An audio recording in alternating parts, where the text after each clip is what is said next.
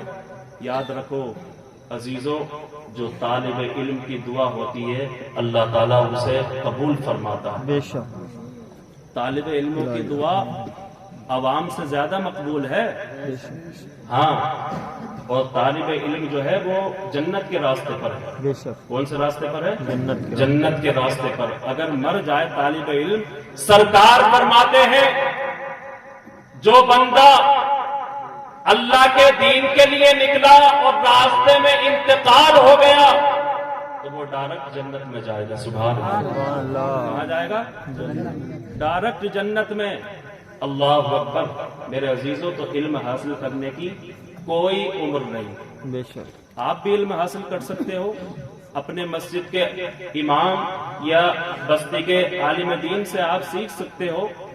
اپنے بچوں کو پڑھائیے، آدھی روٹی کھائیے اور اپنے بچوں کو پڑھائیے. بے شک. یہ گٹکے، تمباکو، پان، سگریٹ، بیڑی میں جو پیسہ اڑا رہے ہیں، میں کہہ رہا ہوں اسے بند کیجئے اور اس کا جتنا بھی پیسہ ہے اپنے بچوں کی تعلیم میں لگا دیجیے. بے شک. حق بات ہے.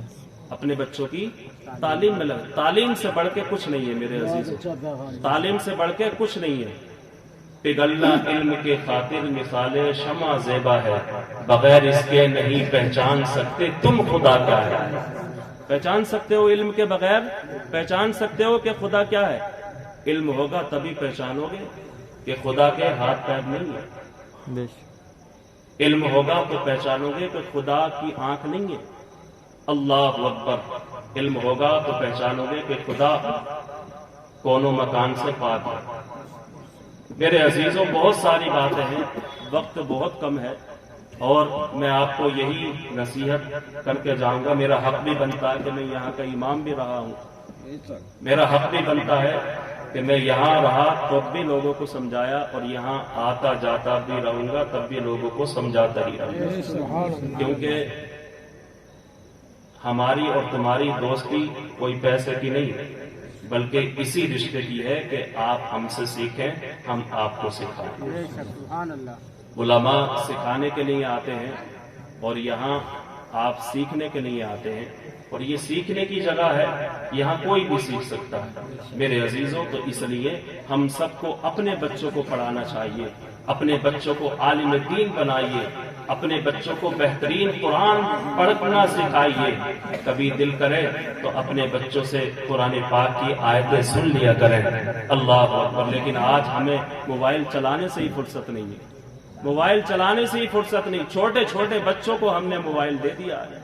چھوٹے چھوٹے بچوں کی زندگی ہم نے تباہ کر دی. چھوٹے چھوٹے بچوں کا ذہن ہم نے برباد کر دیا موبائل دے دے کے. اللہ اکبر. اب آپ موبائل دے دو یا انہیں تعلیم سکھا دو. یاد رکھو سرکار فرماتے ہیں باپ کا اپنی اولاد کو سب سے بہترین تحفہ کیا ہے؟ باپ اگر اولاد کو تحفہ دے تو سب سے بہتر تحفہ کیا ہے؟ آج لوگ سمجھتے ہیں ہم نے گاڑی لا دی تو اپنا حق ادا کر دیا، ہم نے اپنے بچوں کو مہنگا فون دے دیا تو اپنے بچوں کو بہترین تحفہ دے دیا. لیکن سنو، مدینے والے آقا ارشاد فرماتے ہیں کہ اولاد کے لیے باپ کا سب سے بہترین تحفہ یہ ہے کہ اسے اچھا ادب اور اس کی اچھی تربیت کر دے. سبحان اللہ. اسے اچھا ادب سکھا دے، اس کی اچھی تربیت کر دے، اسے اچھا اخلاق سکھا دے. اس لیے کہ اچھا اخلاق ہونا یہ جنتی ہونے کی پہچان ہے. اچھا اخلاق ہونا جنتی ہونے کی پہچان ہے. جن کے اخلاق اچھے ہیں، جن کے لہجوں میں نرمی ہے، جن کے دل نرم ہے، اللہ اکبر، وہ جنتی ہے، وہ مومن جنتی ہے. اس لیے کہ جنتیوں کی کچھ پہچان بتائی ہے شریعت نے. جن کے اچھے اخلاق ہوں، جو جھوٹ کبھی نہ بولیں، اللہ اکبر، جو وعدہ خلافی نہ کریں، جو نماز کو قائم کریں، زکوٰۃ اس کے حقوق کے ساتھ ادا کریں، وہ لوگ جنتی ہیں. جنتی ہونے کی پہچان ہے. اللہ اکبر. پیارے آقا صلی اللہ علیہ وسلم کے فرمان پر عمل کریں، سرکار کی سنتوں کو ادا کرتے رہیں اور پیارے آقا صلی اللہ علیہ وسلم پر جو وحی نازل ہوئی تھی اس کا بھی یہی مطلب ہے، پڑھنے اور پڑھانے کا. اقرا، اقرا کا معنی ہے پڑھ. اللہ اکبر. دیکھیے کہ وہی پہلی وہی جو سرکار پر نازل ہوئی اس کا بھی یہی معنی کہ پڑھنا اور پڑھانا. تو پڑھنے پڑھانے کا تعلق اسلام نے بہت پہلے بتا دیا. تو ہم سب کو چاہیے کہ اپنے بچوں کو عالم دین بنائیں, حافظ قرآن بنائیں. اللہ تعالیٰ کی بارگاہ میں دعا ہے, پروردگار میرے بولنے میں یا آپ کے سننے میں جو بھی لا علمی کی وجہ سے لفظ سے باقی ہوئی ہوں, اللہ تعالیٰ اپنے فضل و کرم سے معاف فرمائے. وما علینا الا البلاغ. استغفر اللہ ربی من